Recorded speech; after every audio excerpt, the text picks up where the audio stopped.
If you're a member of the cult of Dropbox and you know who you are, you've probably already downloaded the iPhone client. Everybody else can stay tuned to find out whether or not you need this bag of holding dropped onto your iPhone. This episode of App Judgment is brought to you by Netflix. Howdy, I'm Patrick Norton. Welcome to App Judgment, Revision 3's mobile phone app review show. Dropbox is an interesting spin on online storage and syncing files. Open up an account, download the client on your various computers, and every time you drag or drop something onto your Dropbox is automatically synced across all of your computers. It's like a magic folder, a bag of holding, if you will.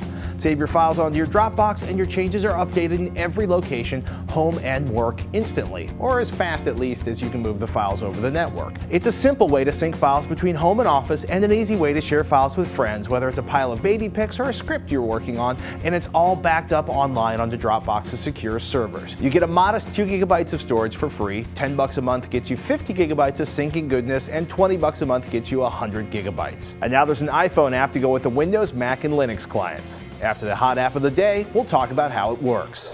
Thanks, Patrick. Today I've got 2 hot apps to mention. First is Tweety 2.0. Now, back in our very first episode, Patrick Norton wasn't too fond of the original Tweety app for the iPhone, even though the rest of us in the office loved it.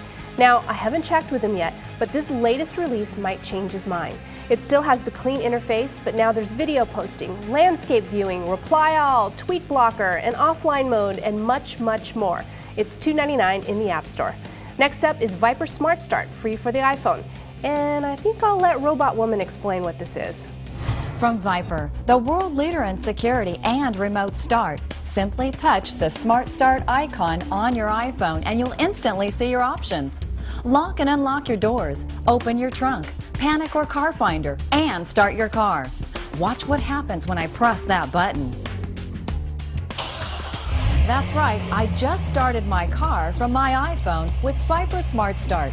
But what she doesn't tell you is that you need to install the Smart Start Car module in your car, which costs at least $300. App Judgment is brought to you by Netflix. Thanks to Netflix for sponsoring this episode of App Judgment. With Netflix, you can rent over 90,000 titles online, including lots of Blu-ray titles, with free shipping both ways to your home. Plans start from $4.99. As a new member, you can get a no-risk 2-week free trial membership. Check it out at www.netflix.com/AJ, and remember to type the www when using this code. Now back to Patrick and his judgment on Dropbox.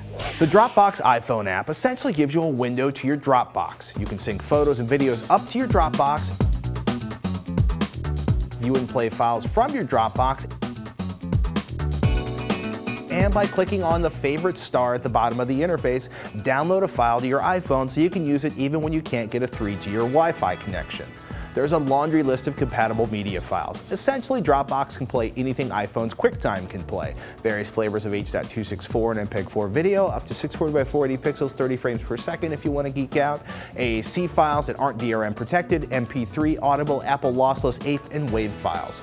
We use it to view PDFs and docs stored in our Dropbox, along with lots and lots of photos. There are moments of pure clunkiness that we hope will be sorted out in later versions. We can use multi-touch to blow up PDF files and docs, but not JPEG photos, for example.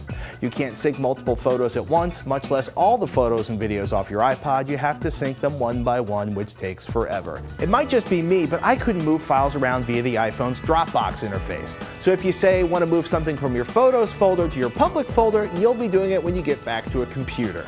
Pros: you've got Dropbox access on your iPhone. You can access media, photos, and documents you can't fit on your iPhone. You can sync photos and videos from your iPhone up to a secure online storage.